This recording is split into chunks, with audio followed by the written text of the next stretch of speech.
sometimes I visit places and people say, or I'm invited to places, or I come and then people say, are you going to come back? Or are you going to visit? And my experience is that it's the desire of the devotees. I don't even really make so many plans. So I usually say, when they say, are you coming or are you coming back? I say, well, it depends on you. Because it seems, the way I live my life is I look for Krishna's direction. So somehow or other I'm here. I don't know if that's good or bad. We will find out in the next week. But I always take it that wherever I am, Krishna must want me to be there for some reason. So here I am, and we will find out why. And but by the desire of some of the devotees, or many of the devotees, I'm here. It's nice to be here. This is my first time.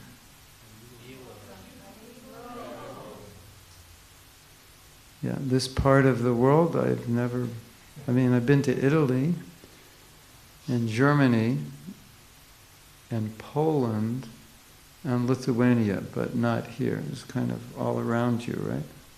You're what, a little south? No? Not south of Italy, but... No? Yes?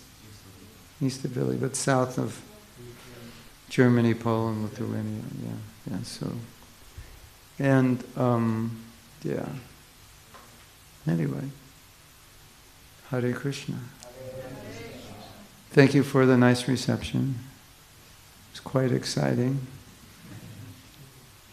I don't deserve it, but I can't refuse it if you offer it, because that wouldn't be polite. But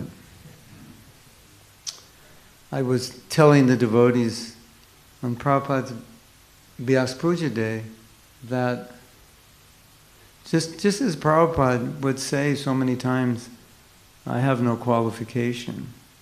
And then he would say, well, if you say I have a qualification, I follow the order of my Guru Maharaj. That's my qualification. I don't feel like I have done anything, but it's his mercy. And so I often think myself that I'm just an ordinary person, like anybody else.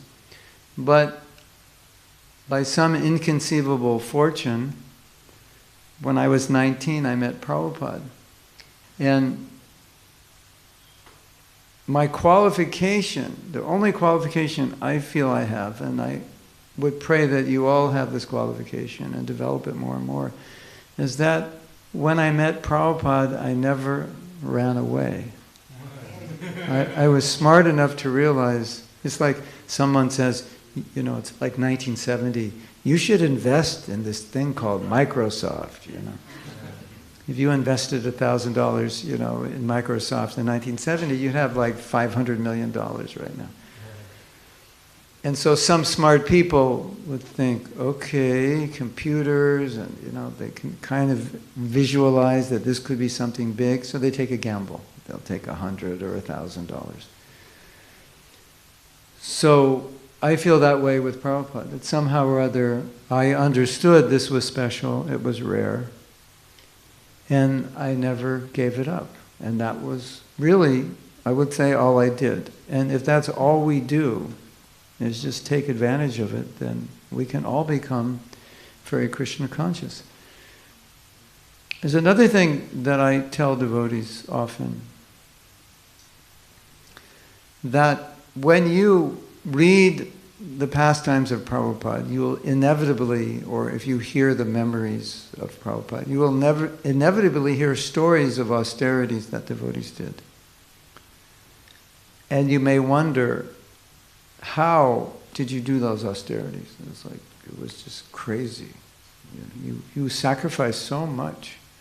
You went around the world, but they went to London, they didn't even have money, like 6 families with like $100, $200, or I think it was borrowed money so they could just show the immigration they had money.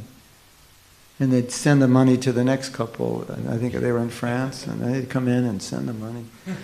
So they're going to a country, 3 couples, they don't know anybody and they don't have any money. It's like, you look at that and think, like, how did they do that?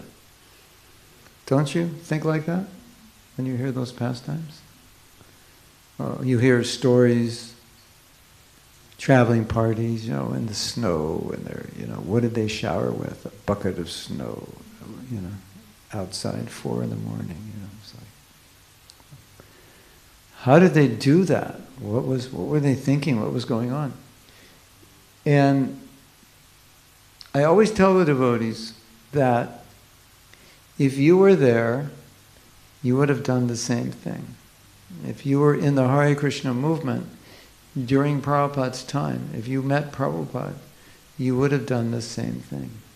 So it's not that we're special, it's just we have a very special guru. And you also have a special guru. And if you're smart enough to not run away from him and take his instruction, then everything will come from that. You'll become extraordinary. Just ordinary people like ourselves, we can become extraordinary and we can do extraordinary things. I don't know if you know this, but there are many occasions in which someone would glorify Prabhupada and say, Prabhupada, you have done this, you have done that. And Prabhupada would say, you too, you should also do it. Now, Prabhupada, you've gone all over the world and you've done this, you've written so many books, you too, you should also do. Not just to devotees, but to guests. Like some Indian would say, oh, you've spread our culture around the world. You should also. Yeah, did you know that? And he did that with disciples. Maybe you've heard the story of Prabhupada traveling and all the devotees are exhausted and Prabhupada's just going on. Like no jet lag, not stopping. And the devotees, Prabhupada's asking the devotees, why are you sleeping? Why do you sleep? Because you're tired. Why are you tired? And they would say, jet lag. And he said, jet lag. I am also flying. He wanted us to be like him. And one of the classic stories you may have heard, there was a sannyasi, and Prabhupada always gave him a hard time. I don't know why. I think maybe Prabhupada felt he just needed it. Maybe he just wanted to keep him humble or something. So about 1 in the, Prabhupada would get up early in the morning. So I think it was around 1 o'clock, he called for this sannyasi. And you know what he said to him? He came in the room, he said, what are you doing? Can you imagine? 1 in the morning, what are you doing? Hare Krishna. Can you imagine?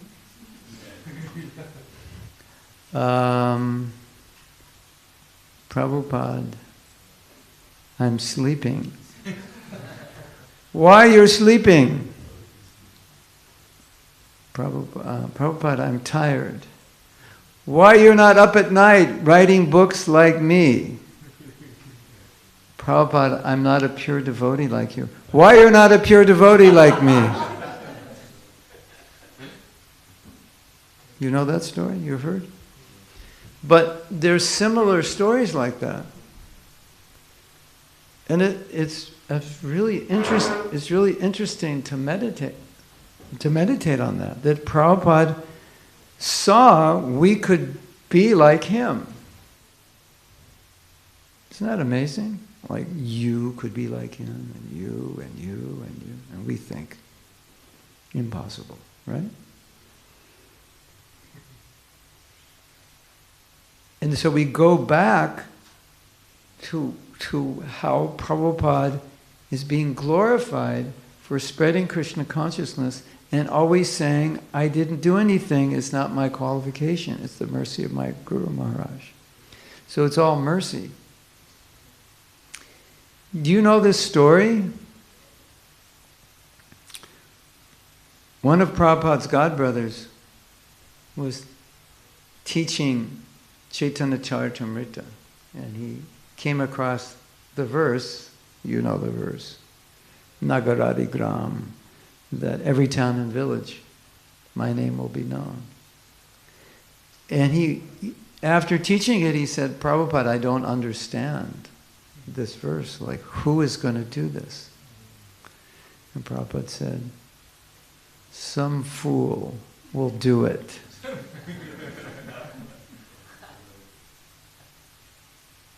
And the man said, who is that going to be? And Prabhupada said, it's not you. It's not going to be you.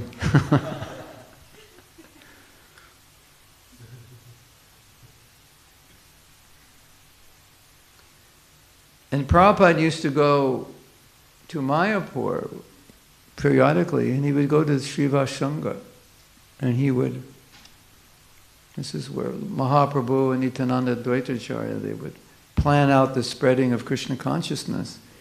And he would go there and pray, like, how will I do this in the West? It's completely unknown. Prabhupada has no idea how he'll do it. He doesn't know what America's like. No one's done it. It's always extremely difficult to be the first one to do something. And once the first one does it, everyone, oh, that's easy, I can do that. Right?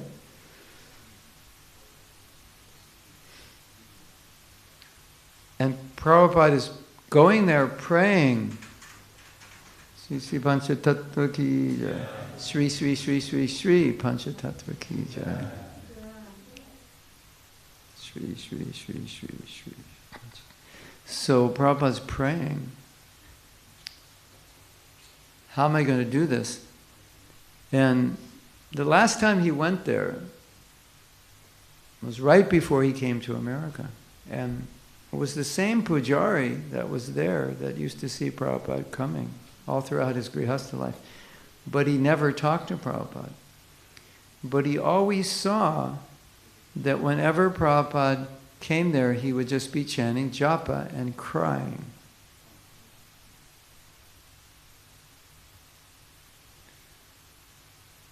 And so finally, when Prabhupada was a sannyasi, right before going to America, it was the first time this pujari spoke to him. He said, I've seen you so many years, so who are you? What are you doing? And he said, I'm praying. I have an impossible mission given by my Guru, and I'm praying. Now, we all know, if we just think, all of us have an assignment, right? You become a Hare Krishna devotee. What's your assignment? Pure devotee. Your assignment is become a pure devotee. Your assignment, become pure devotee. Your assignment. We're all assigned to be pure devotee. So what's your first response? It's impossible. Me? Like, you talking to me? Yeah, you, me? Pure devotee? No way. That's not possible.